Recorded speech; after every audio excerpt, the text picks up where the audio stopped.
Law firm Buddle Findlay has questions about the legislation setting up the 4 new water services entities which will take over Three Waters infrastructure from local councils. I'm joined by Buddle Findlay partner David Allen. Now, I think one of your concerns is how the contracts from the councils transfer to the new entities and whether all of them do transfer. I mean, what's the issue there? Well, the issue is at the moment it's uncertain. There's 40 billion of assets estimated to transfer, plus all the maintenance operational contracts that go along with those assets. So it's a massive amount of detail and work. And the key is as to how those will transfer across to the new water services entities, while ensuring the purpose of the legislation, which is to provide timely, efficient and effective transfer and ensure the continuity of service is delivered. And in the interim, councils can't wait to do new projects or new developments or new contracts. We've already got an issue, so they have to be delivering now.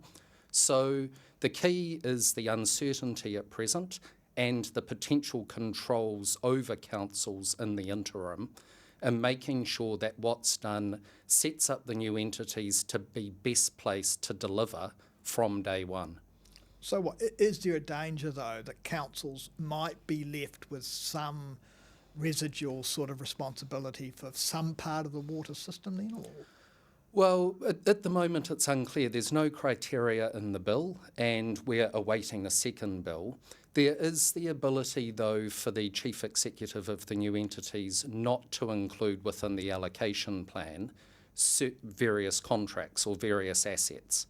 So there may be the case whereby the new entity takes one contract but leaves another behind. Can you give an example of what that might be? Well, it might be a monitoring contract where each council at the moment will have their own monitoring services. They'll each have their own monitoring contract with different providers to undertake the monitoring, undertake the scientific analysis.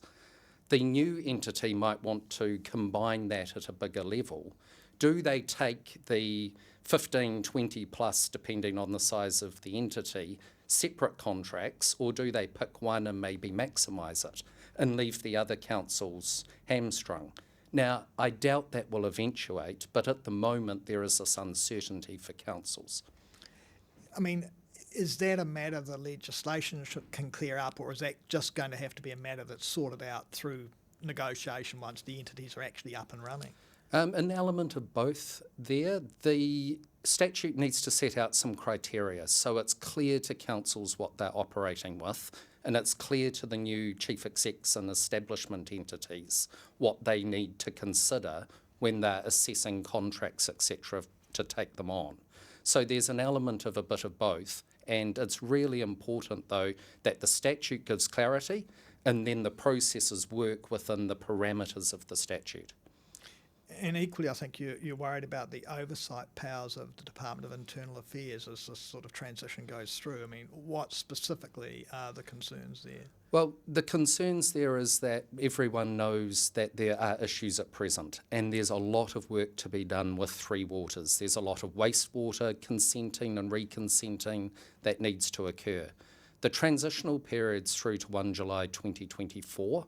We can't wait until then to start doing things. So in this interim period, councils need to keep consenting and reconsenting existing wastewater projects, for example. So in that interim period when they're doing it, councils have to notify DIA about what they're going through, and also for significant decisions, and they're ones that could prejudice the reforms, have a significant cost or asset implication, the council needs DIA to approve those. Now, timeliness is everything and reasonableness is everything, but at the moment there's just a lack of certainty until guidelines and the second bill come out, but there's a lack of certainty as to what processes will eventuate. And that uncertainty leads to councils at present double thinking, well, should we be doing this or shouldn't we be doing this? And my concern with that is that at the moment we need action. And of course, I mean, a lot of councils are pretty upset with the whole legislation process anyway. They believe the assets are being taken off them. I mean, so how likely is it that we'll get a smooth transition from councils to these new entities? Well, some councils are for, some are against. The bill proposes a collaborative process and requires councils to provide information. You'll be familiar with the Better Off funding package. The agreement that sits behind that replicates in a way the bill's requirements for provision of information. So there are ways which information can be provided, non-performance compelled, through the regime, but to date it's been a rocky road and I can't see that changing with some councils. I think it's still with the Select Committee, right, the bill? Correct. So is it, are you hoping that the Select Committee will actually report back and deal with some of the issues that you've raised? I'm hoping they will. They've been raised by a number of councils and various parties through their submissions. They've also, as I alluded to earlier, working on transitional guidelines within Department of Internal Affairs, so those guidelines will help. And then the second bill that comes through, we're expecting a series of bills for the reforms. The next bill that comes through will hopefully give more detail as well as to the assets and the transfers.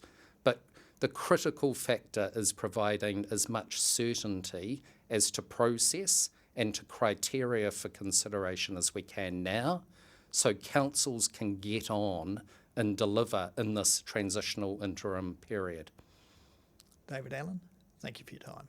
Thank you.